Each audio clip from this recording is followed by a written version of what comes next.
Hey, welcome to Hike Over the Hill. I am Jedi, coming to you as usual from my basement here in the thriving metropolis of Rochester, New York. Today's episode, I'm going to be talking to you about stoves. Just stoves, not fuel, not cook pots, not food, not cold soaking, not food storage, food prep, all that. I have other episodes for those. I have a couple episodes about my food prep, an episode about vacuum sealing. I have an episode about cold soaking and food storage, and I will later on be doing one about cookware. I have some cookware here just for illustrative purposes. I got my glasses on because I'm going to be reading off weights on the scales over here. So stoves is a big subject. Obviously, I can't go into a crazy amount of detail, but I do have 3 alcohol stoves that I own, and I also have 3 canister stoves that I own. So I want to talk about each one, why I bought them, what I like, what I don't like, and then at the end I will reveal once and for all which of these stoves I'm taking with me on the Appalachian Trail this year. So let's start out with the alcohol stoves. You may have heard of a cat stove, cat food stove. This is a cat food can, Fancy Feast can. I made this myself with a template I found on the internet. The idea is you pour your alcohol in here and set it on fire, and you put your pot on top of it. Now, actually, let me get my fuel bottles here. So you might store your fuel in bottles like this, and I put little labels on them. Probably, I don't know if you can see that. Little label with a skull and crossbones. It says alcohol stove fuel. This is a 8-ounce bottle, and this is a 4-ounce bottle. And I put little markings at the 1-ounce mark, I guess, or maybe this is a 16-ounce and this is a 8-ounce. Well, anyway, those are the alcohol fueled bottles that I have. So the idea with the cat food stove is it's literally, from a can of cat food, Fancy Feast, and you put the alcohol in it, and like I said, you set it on fire and you put your pot on top of it. So I don't know if you can see that on the camera. Right here it is. Here, I'll put it back here so you can see it. Move these other stoves out of the way. So there's your little cat food stove, and you put that on top. You put your pot on top, and you're good to go. The flames on this do not come out the center. The flames come out the holes on the side. See the holes? So the flames come out the sides. They come out like that. They don't come out the center. Here's what I don't like about the cat food stove. If you have a small radius pot. Okay, so there's the cat food stove on the pot. Guess where those flames are going to go? Right? They're going to go around this edge of the pot and then up the sides. So you can see when those flames come out, they're just getting around the rim here and then up the sides. Not ideal. It's a little better when you have a bigger pot like this. This is a 1.6 liter pot. This is what my wife and I will use. So here we have much bigger surface area on the bottom, so the flames can come up and then they'll go around this outer ring here, still on the outside, not in the center so much, but there's a lot more surface area for that flame to hit before it tries to curl up the sides of the pot. That's one thing I don't like about the cat food stuff. It's super lightweight. I mean, I'll weigh it for you right now. It weighs 6.4 grams, basically. And so for, between 6 and 7 grams, that's your stove.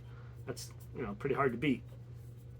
It's flimsy, okay. I mean, it's thin aluminum. I could in fact I did. I just crushed it a little bit. I squeezed it. I would never bring something like this on a long through hike. It might be good for a weekend. It might be good for 2 people when you've got a big surface area for the cat food stove to work on. But for one person with a smaller pot like this, with a cat food stove covers 3/4 of the bottom, and the flame can only hit the outer edge. I mean, it's cheap, it's easy, but it's also you've got fuel in there, alcohol.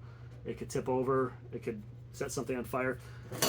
One other advantage of a cat food stove like this, you can use windscreen around it without worrying about anything happening. So this is a beer can windscreen. You can put that around there. I also have a titanium windscreen. See how unstable it is? This is a titanium windscreen. from a company called Suluk 46 in Canada. It's made of titanium, as I just said, and these little notches allow you to lock it into place, so it basically forms a ring, a cone. So, not a huge fan of the cat food stove. A lot of people love them because of the lightweight, but they're so flimsy, they're so unstable, they're so dangerous as far as the alcohol spilling out. Okay, short trips, great, but for a through hike, I can't imagine it. So I'm gonna set that over here out of the way. Our next stove, alcohol stove, is this one. This is the, it's called the Triad, something like that.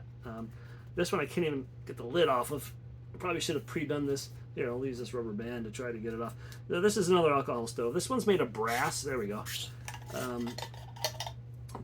I bought this because I like, you pour your fuel in there in the center, and I don't know if you can see, there's little tiny holes around that upper rim. See them right around this rim right here? See those little holes? So that's where a lot of the flame comes out, especially when you put your pot on top, because you got to, you put your pot on, the flames have to come from somewhere. So as you can see, this is set in from the edge, unlike the cat food. Cat food stove is just straight sides, whereas this one has a little recess, so the burn head, so to speak, is smaller, and so you get more of the flame hitting the bottom of your pot, even on a small pot like this. One nice feature about this is that you don't have to worry about the spent fuel. With a cat food stove, whatever alcohol's left, you either have to just dump it, not while it's burning, of course. You put out the flame, you let it burn out. Usually you just let it burn up with the fuel until it's gone. Or if you can snuff it by putting your pot, if you're just heating water, you put your pot upside down over it and wait a minute until it snuffs itself out because you've deprived it of oxygen. With this stove, you have a screw top cap, so you can take your stove, and after you're done cooking, you can just throw that on top, let it burn itself out. When it's cool, screw this top down, and it has a rubber gasket inside there, inside that lid, that little black. See that rubber gasket around the edge, around the perimeter. That will seal this up, so you can still have fuel in here and seal it up, and it's not going to leak in your pack or what have you. The other nice feature of this is that it has what's called a simmer ring. So this is just, it's like an extra top almost. It doesn't screw on, it just sits on. But it has this little guy, this little thing that spins out of the way. You can see. So you can, while it's burning, if you're like, whoa, that flame's getting out of control, you can say, okay, I'll close this off halfway, and then you just throw that on real quick, and now you've only got, a smaller opening there for the flame to come out, so you can kind of adjust the flame a little bit. It's called the simmer ring because you can simmer something with it. If you're just boiling water, you don't need the simmer ring really. The last thing I'll show you about this stove is I bought a separate piece here. This is an optional piece you can buy. These are two titanium. They're kind of strange the way they're cut. You see they got a little pattern in them. Kind of funky looking. But they have a slot in the center, and you put those two slots together like that, and then it forms an X. Okay? So, and then there's notches, and those notches allow this to sit right on top of that like there. Right? So now you have a stand for your pot. So if you have a wider bottom pot, you have more stability. Put that on there like that, and you've got those feet now. I don't know if you can see that on the camera. If that's showing up too well. There, they're like that. The lighting down here isn't that great, sorry. It's a basement, what do you want? So anyway, that's the idea there. Again, these are optional. This is titanium. I bought those to fit onto the Triad Spirit. I think it's called a Spirit Burner, like that. So not a bad system. I've used it on a camping trip. It's a little heavy. It's brass. They do make these out of titanium. So much sturdier than this. I mean, anything sturdier than that.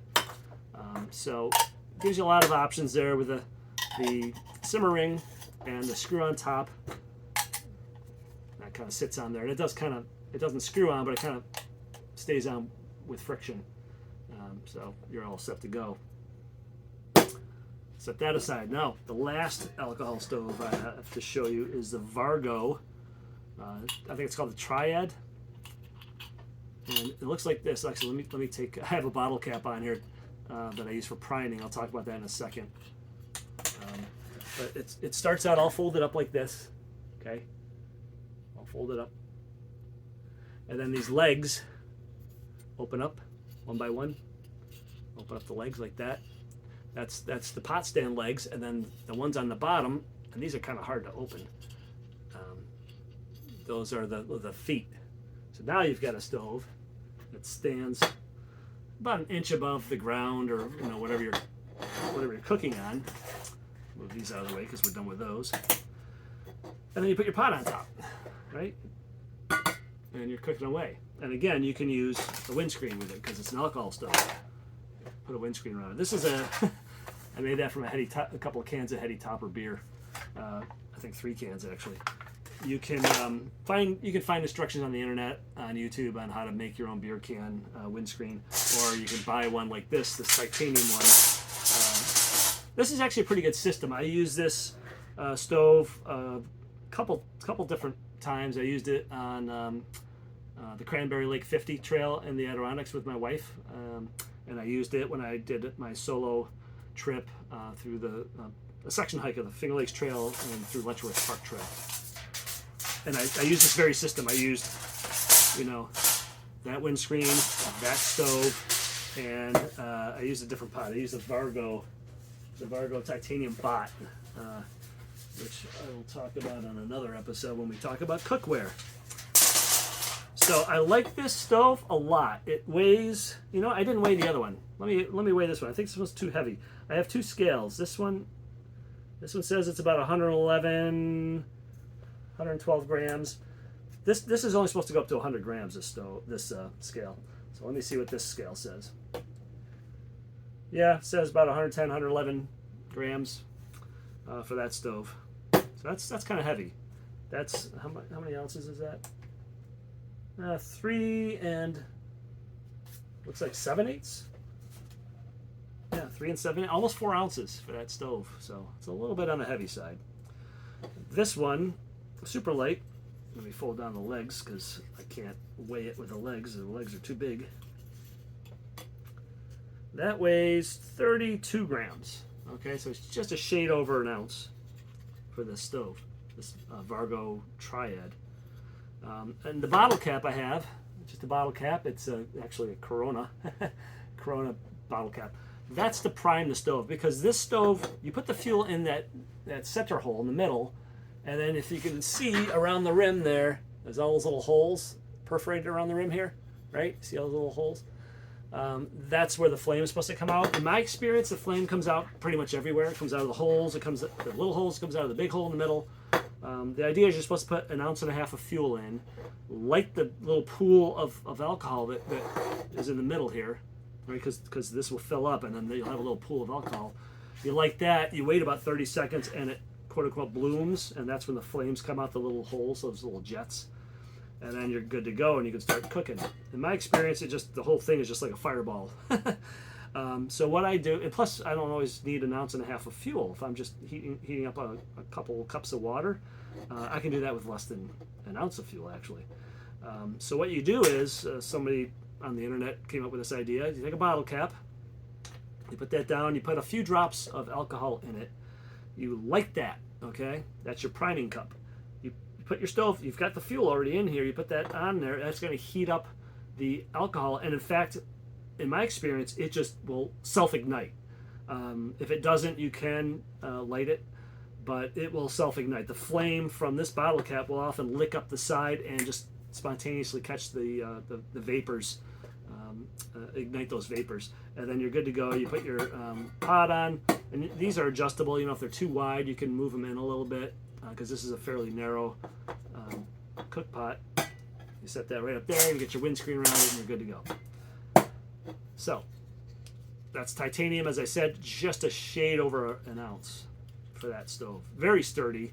I believe you can stand on it and you won't break it. These legs are a little hard to open. Here's the other kind of neat thing. I probably would never do this with this particular stove. You can see the bottom is kind of indented there. It's recessed a little bit. The idea is you can flip the stove over like that and use those S-bit cubes as your fuel source. It's just nice to have that option, so you can either use alcohol or you can use SPIT cubes, solid fuel. So we'll put that aside. So that's it on the alcohol stoves. So let's talk about canister stoves. I have 3 canister stoves. First we'll talk about this one. This strange looking contraption is a Covia Spider, okay? And this is actually a remote canister stove. So let me put it into operation here for you. These legs fold out like so. And there's my stove. I will give you a little close up there. All right, it's kind of cool looking. It's called the Covia Spider for a reason. It kind of looks like a crazy spider, an insect or something. Now you can see that burn head is not at all protected from the wind, right? You can see that burn head is going to take the full force of the wind. But that's okay on a remote canister stove, because here's the advantage of remote canister stoves and why I love this stove, even though it's the heaviest canister stove I have. You can use a windscreen with it. And here's why. You've got your fuel source, right? And you would normally, you can screw this in. This is the screws into the hose. So your fuel source is over here and your stove's over here. So I can throw any kind of windscreen around here that I want. I got my pot on here, cooking away. I got my fuel source over here. That's not getting hot because my heat source is over here. A remote canister stove has a hose that allows you to distance the fuel source away from the heat source so that you can use a windscreen, which is absolutely fantastic. Now, of course, the thing I don't like about it is its bulk and its weight. It's not the lightest, and it's not the smallest, obviously. So I'm going to actually throw it on my scale here. Let me see what this bad boy weighs. So it's 171 grams, 5 7/8, almost 6 ounces for that stove. So I have used this short trips. It's great. Or if I know I'm going to be in windy, exposed conditions, I will use it. It's a little hard. I'm having trouble. Oh, there we go. I'm having trouble getting the legs to, there we go, fold up. It's a little unwieldy. I can fit it in this big cook pot when my wife and I are backpacking, along with even a big size fuel canister. You can finagle it to get it in there with a lid on. Obviously, it works better with a small fuel canister, one of these guys, the 4 ounces. It's going to work much better there, so you can't even see. Fits beautifully in there. But I have been able to do it with this big canister. You got to kind of go in around the edge. I can kind of fit it in there. It's peeking out a little bit, but if I worked at it, I can get it in there. So I love the stove because of being able to use the windscreen, and it's really sturdy, very stable, but it's just too heavy as a canister stove. Which brings me to my next canister stove, which is this one. Give you a quick close-up of it. There you go. You can see the head, how oxidized it is, because it's gotten a lot of use. This was my first canister stove that I bought. This is the Msr Pocket Rocket 2, and these little support arms fold out. It's kind of an interesting engineering design, but ultimately it looks like that. Those are your pot supports. So the idea, this is not a remote canister stove, so you have to attach it to the canister directly. I'll do that quickly here. Make sure my valve is closed. You don't want to have gas spewing everywhere. So that's it. It connects to your fuel canister, and you put your pot on top like so, and fire it up, and away you go. Problem with a canister stove is you cannot use windscreen around it, because when this windscreen is obviously too small. The windscreen has to come up to at least the bottom of the pot or higher. So this would not work, and neither would this as a windscreen. But if you did have a tall windscreen, that would be bad, because now you've enclosed your fuel source in with your heat source, and the canister can heat up, and guess what? You can create a bomb, basically, and hurt or kill yourself, or badly burn yourself or other people, or set the woods on fire, or do other things that you don't want to do. So do not use a windscreen with a canister stove unless it is specifically designed. There are a couple of cottage manufacturers that make a windscreen that's specific for this stove. It's kind of a clever design. It kind of actually hangs off the feet, and it only comes down to about the top of the stove, so it protects the burn head from the wind. So that burn head right under the stove there, that's protected. So it more or less, it kind of, comes down. It's something like this, right? So the canister is still open, and the air is getting to it, and it's able to have some ventilation there, so it doesn't get all heated up in that enclosed space.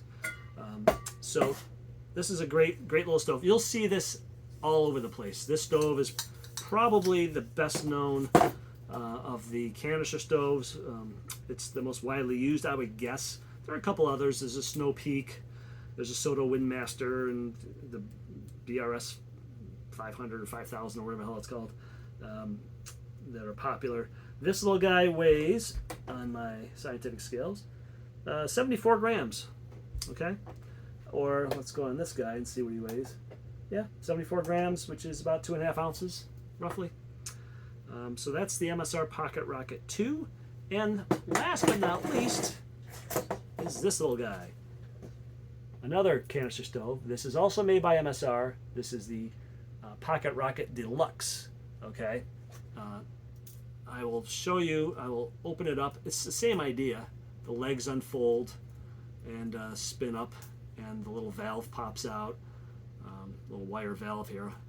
But they look very different. Let me open this one back up again so I can just show you side by side how different they are. Same idea, but just a very different design. So here we go.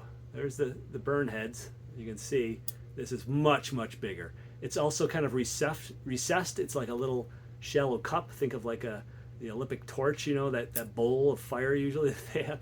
It's that sort of idea. And this one is recessed slightly, but they have this triad of these fins that are designed to kind of block the wind a little bit.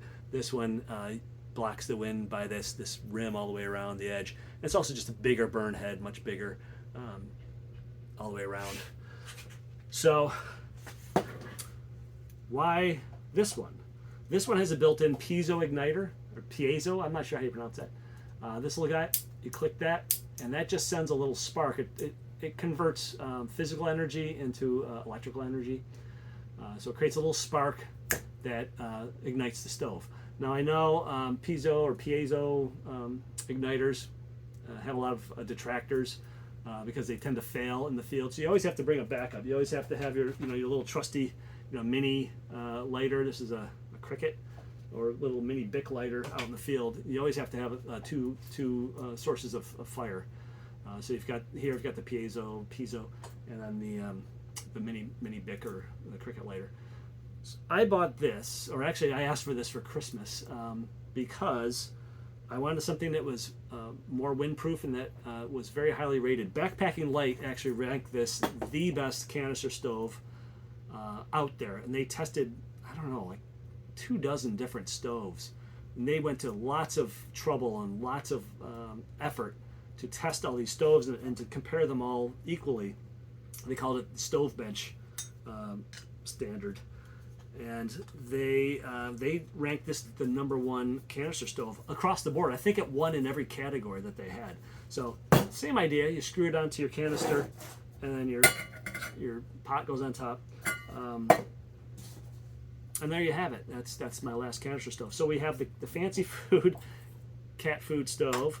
We have the Trangia spirit burner. Those are both alcohol stoves, and also the Vargo Triad alcohol stove.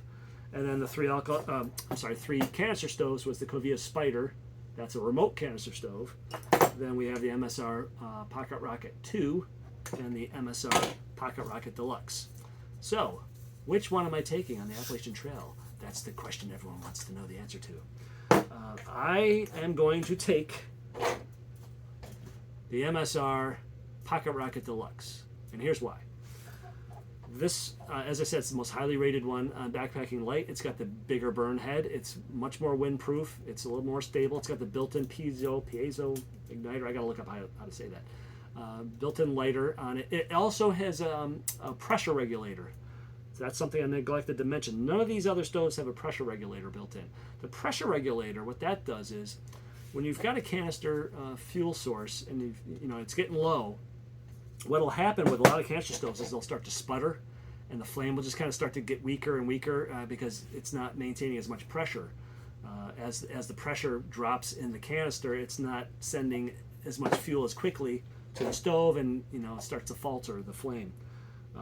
This has a pressure regulator that will keep that flame at a constant pressure level right up until pretty much the last moment that the fuel is completely gone out of the canister.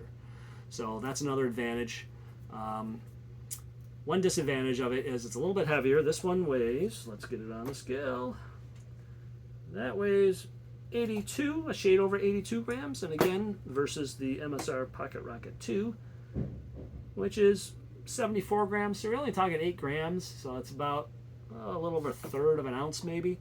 Not that much heavier, but think about what you're getting. You're getting the bigger burn head, you're getting the better wind performance, you're getting the Piezo igniter, a bigger fuel valve turner.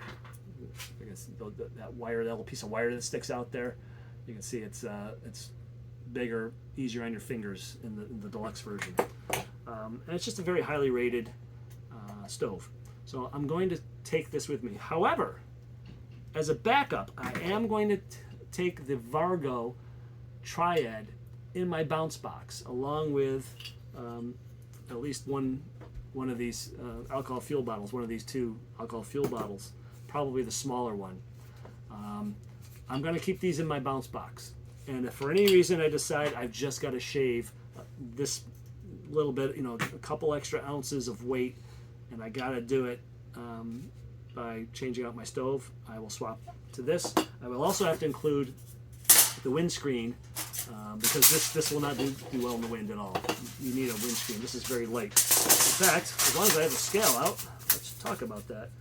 Let's take a look at this. How much does this weigh? Up. Oh, I gotta wait for the scale just shut itself off to save battery. Let's see what this says. This says 11 grams, maybe 12. My other scale is a lot more precise. It's a scientific scale. So I'll roll this up a little bit so it fits on the surface of the scale. This little titanium windscreen it's very lightweight, but it's also a little bit flimsy, on the flimsy side. I want to try to lock that in so it doesn't unroll itself here. It's not going to work though. I have a rubber band, but I don't want to weigh the rubber band, and I don't want to waste your time. But that's what I'm doing. I'm taking the Msr Pocket Rocket Deluxe, and I'm leaving the other stove, and I'm putting the Vargo Triad into my bounce box. And hopefully I can weigh this here in a second. It's very unwieldy. Let's see here. Can I get this to stop unraveling? Oh, I might have it. There we go. There we go. Yeah, it's 11 grams. 10.8 grams, okay, for this. And it's pretty long. I mean, you can see how long that is. So you can, on this largest setting, which is about here, you can have quite a wide diameter pot within there. So, that's the diameter of the opening. It's quite a bit bigger than you need. Oops. Just imagine my pot. I'm cooking on my Vargo Triad. I've got it like this. I've got my pot on there, and this sucker can be around there, and my pot can still fit inside. That windscreen. This is the big pot. This is a 1.6 liter pot. This is a 650 mil pot. Obviously, it's going to work even better with that. So that's it.